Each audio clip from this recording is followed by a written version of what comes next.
Mercredi 17 juillet 2024, mesdames et messieurs, c'est toujours un plaisir de vous retrouver dans cette nouvelle édition du Journal de Viva. Bonsoir à tous et bienvenue. Dans les actualités de ce jour, parlons de la préparation des examens du baccalauréat qui se tiendront du 22 au 1er août 2024. Certains arnaqueurs qui prétendent sur les réseaux sociaux avoir des sujets du baccalauréat ont été déjà appréhendés par la police nationale. Néanmoins, la recherche de leurs complices et autres fauteurs de troubles se poursuit. Ces derniers encourent des sanctions pénales. Selon les explications, par ailleurs, toutes les mesures pour prévenir d'éventuelles tentatives de semer le trouble avant et pendant les épreuves du baccalauréat sont déjà mises en place par le ministère de l'Enseignement supérieur et de la Recherche scientifique. Reportage sur les images de Zahran Janson. Depuis le CEPE, le BEPC est maintenant à quelques jours des épreuves du baccalauréat. Certains tentent de perturber le bon déroulement des examens. Certains prétendent sur les réseaux sociaux détenir des sujets de l'examen du baccalauréat. La fin de la semaine dernière, les responsables ont appréhendé ces arnaqueurs. Selon le directeur de cabinet du ministère de la Sécurité publique, ces personnes font déjà l'objet d'une enquête et les recherches se poursuivent pour les administrateurs des autres groupes derrière ces actes de déstabilisation. Ce responsable a souligné que des sanctions pénales attendent ces derniers, pouvant aller jusqu'à l'emprisonnement. Par ailleurs, toutes les mesures pour prévenir d'éventuels actes de déstabilisation ont déjà été prises par le ministère de l'Enseignement supérieur et de la Recherche scientifique en coopération avec les autres départements ministériels comme le ministère de la Sécurité publique. Dans la foulée, le ministère de l'Enseignement supérieur et de la Recherche scientifique a réitéré que les sujets d'examen ne peuvent pas fuiter car toutes les dispositions nécessaires pour éviter cela sont déjà prises. Et afin de garantir le bon déroulement de l'examen, surtout pour apaiser les élèves, 3 sujets de réserve ont été élaborés au cas où. Et toujours autour de la préparation des examens du baccalauréat, parmi les stratégies pour garantir le bon déroulement de l'examen du baccalauréat figure la logistique, surtout au niveau des centres d'examen dans toute la grande île. Parmi ces logistiques figure l'éclairage des salles d'examen qui sont assurées par le ministère de l'Énergie et des Hydrocarbures à travers la Djirama. Reportage. L'éclairage des salles d'examen a été un sujet de polémique durant l'examen du baccalauréat de l'an dernier, car certaines salles d'examen ont été plongées dans le noir, faute d'éclairage. Il est alors primordial de garantir l'éclairage de ces salles d'examen pour éviter tout incident majeur. Il est de la responsabilité du ministère de l'Énergie et des Hydrocarbures de garantir cela à travers la Djirama. 6410 salles d'examen sont déjà en cours d'être dotées d'éclairage. Les consignes ont été déjà émises au niveau de la Djirama pour assurer la mise en place de ces éclairages, souligne le ministre de tutelle. Tous les départements ministériels concernés se donnent ainsi la main pour garantir le bon déroulement des épreuves du baccalauréat 2024. Et dans la page politique de ce soir, le coordinateur résident des systèmes des Nations Unies, Issa Sanogo, a reconnu le travail accompli par la CENI. Une déclaration faite lors de sa visite d'adieu au président de la CENI, Dama Arsène Andjianarsed, aujourd'hui, mercredi. En effet, sa mission dans notre pays s'achève. Il convient de noter que le projet RPDEM est l'une des collaborations majeures entre la CENI et le système des Nations Unies qui est couverte par le PNUD, par l'appui technique et financier au processus électoral depuis l'élection présidentielle de 2023. Cet appui qui s'est poursuivi lors des élections législatives continuera pour les prochaines élections des maires et des conseillers. Le président de la CENI a remis un cadeau au coordonnateur en guise de reconnaissance pour la collaboration fructueuse et amicale entre les deux parties.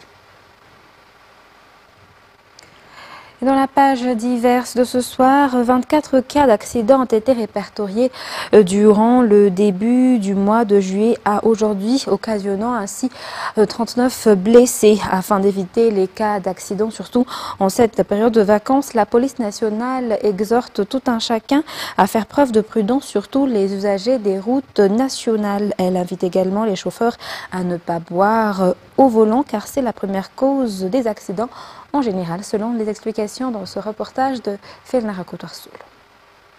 Au cours de la première moitié du mois de juillet, la police nationale a enregistré 24 accidents au cours desquels 39 personnes ont été blessées.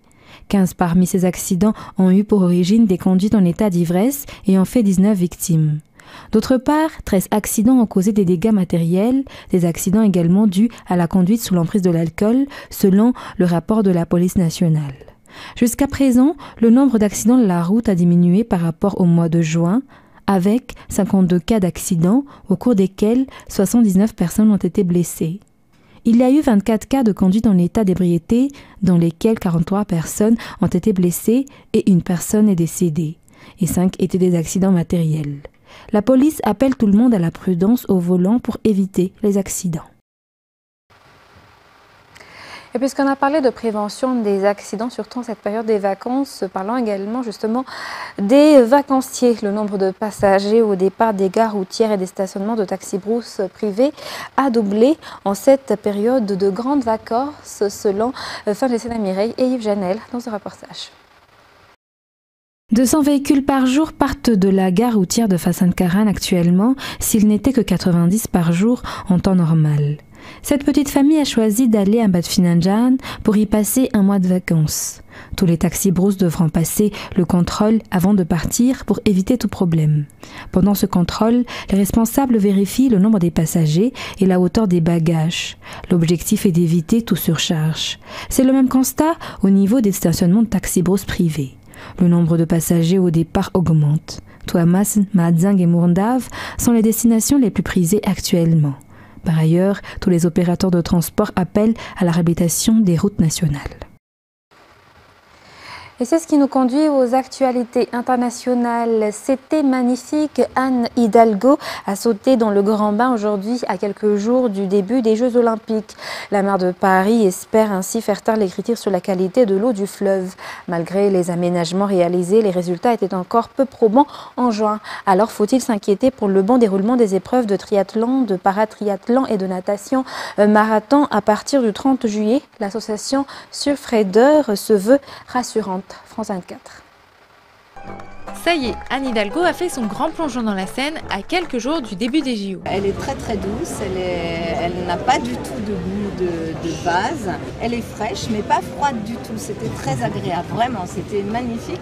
On n'avait plus envie de sortir. La maire de Paris espère ainsi faire taire les critiques sur la qualité de l'eau du fleuve, malgré les aménagements réalisés dans le cadre d'un plan d'investissement de 1,4 milliard d'euros. Les résultats étaient encore peu probants en juin. Alors faut-il s'inquiéter pour le bon déroulement des épreuves de triathlon, paratriathlon et natation marathon à partir du 30 juillet. On va commencer une petite campagne de prélèvement de l'eau de la Seine. On est une association de protection de l'océan et de la santé des usagers aussi. C'est-à-dire que nous, on représente la société civile. Nos derniers prélèvements du 5 juillet montrent qu'on est en dessous des 1800 UFC par 100 000 litres d'eau. Ça veut dire que l'eau est enfin propre à la baignade. Il n'y a plus de bactéries fécales dans l'eau ou encore en très petite quantité. Aujourd'hui, on est assez rassurés parce que nos derniers prélèvements sont bons. Il faut maintenant vérifier que ça va s'inscrire sur la durée. Il peut y avoir encore des orages en amont de la Seine qui peuvent faire qu'il y ait des déversements de bactéries fécales massifs. Au-delà des JO, la ville de Paris s'efforce d'assainir la Seine afin que la population puisse s'y baigner à partir de 2025. Et il n'est pas certain que les Parisiens soient prêts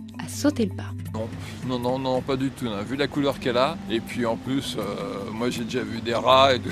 Non, c'est bon. Bon, maintenant peut-être que ce sont des idées préconçues. Je pense vraiment pas que je me baignerai même si c'est ouvert au public. Une interrogation en effet, étant donné les effluves qu'on passe, etc. D'autre part, en dehors des matières fécales, il y a aussi le problème des produits chimiques, enfin des PFAS, qui sont visiblement impossibles à éliminer. Pendant longtemps, jusqu'au début du XXe siècle, les Parisiens appréciaient la baignade dans la Seine. Mais aujourd'hui, ils sont plus que sceptiques. Toujours à l'international, aux États-Unis, dans l'État pivot du Nevada, l'immigration domine des débats politiques tandis que l'éducation occupe une place cruciale. Ici, le système scolaire public déterminé par les zones résidentielles limite le choix des écoles, une réalité perçue comme une injustice par Valérie Gueur, France 24. Hola. Bonjour, je peux vous laisser un prospectus si vous avez des enfants, des neveux de la famille, s'ils veulent choisir leur école. Valérie Agour est en campagne, non pas pour soutenir un candidat, mais pour changer le système d'éducation américain qu'elle juge trop inégalitaire.